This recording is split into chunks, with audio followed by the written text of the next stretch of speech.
மூர்த்தியே கணநாதகா விக்னேஸ்வரா நாளை முகத்தவனே ஆதம் ரட்சித்தேன் முதல் பிரேதகா வேதத்தின் ரூபத்தில் மலராக பூத்தவனே வெற்றி விநாயகர் என்று துணை கொண்டாய் உன்னையும் துணை கொண்ட வெற்றி நாதனன் என்றும் பாலமுருகனின் துணை பேராலே வகத்துவத்தில் என்று முருகனை கூப்பிட்டு அன்பா அரோகரா என்று முதல் தேடும் தெல்லிட்டு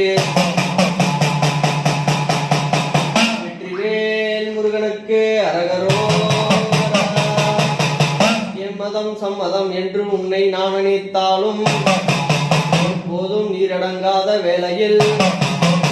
புற்றாக புற்று மீது அமர்ந்தவளாம் சத்தியம் நீதியில் நிற்பவளே